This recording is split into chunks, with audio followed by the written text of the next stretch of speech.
First of all, thank you all so much for coming. It is a great joy and an honor. I love speaking to readers.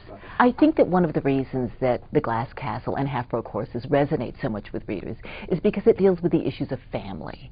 And people never get tired of talking about family. They say that it raises all sorts of interesting issues that really go at the heart of why they formed a book club in the first place.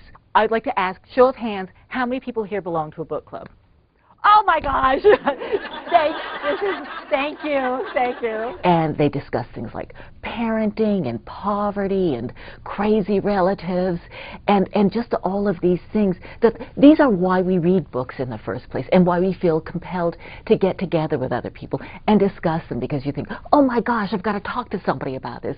And book club folks tell me that the discussions of both The Glass Castle and Half-Broke Horses, they go on and they get very intense, and nothing makes me happier. The questions I get more than any other tend to be about Mom. People will tell me, I understand your father. After having read The Glass Castle, they'll say, I understand alcoholism, but your mother's a mystery to me. Why would someone who has the resources to lead a somewhat normal life choose the life of chaos that she led? And one of the reasons I love readers so much is they're not looking for a freak show, they're looking to understand. I didn't look to her for love or protection or security. That's not what my mother gave me. And some people will say, is it weird having people talking about your life like this? And to the contrary, believe it or not, it's quite wonderful, because they're really not talking about me. They're talking about their own values, about what's important to them. And that's why we have book clubs, is so that people can talk about intimate issues without necessarily violating their own privacy until they're ready to. If you don't want to discuss your own family, you can talk about somebody else's family until you're ready to reveal these things about yourself. I underestimated people. I really did. I underestimated their goodness and their kindness, and their willingness to listen to the story of a kid from the wrong side of the tracks, as long as I was willing to be honest. My life has changed so much since the publication of The Glass Castle. I'll be honest with you and tell you, I didn't want to write it. My husband had to pull it out of me. I was deeply ashamed of my past.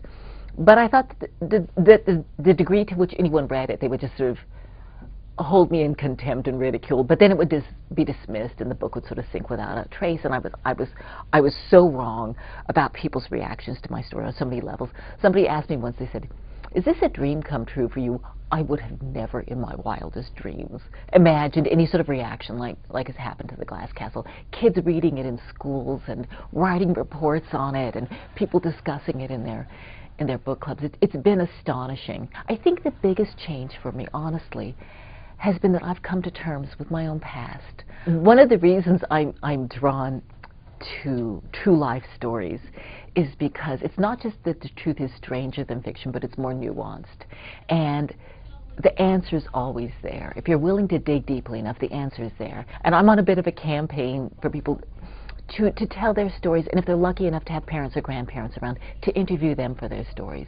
Because the patterns that emerge are fascinating and wonderful. I also love how many people have told me that they've discussed the book with their children and that they have wonderful conversations with their children. People are always asking me how old is the youngest that my child can read The Glass Castle and Half-Broke Horses, because there's a lot of issues in both of these books that I'd like to discuss with my kids. Hi, how are you? Hi, I'm great. How are you? Good. My name's Laura. We're going to write on my card. Laura, L-A-U-R-A? Yes.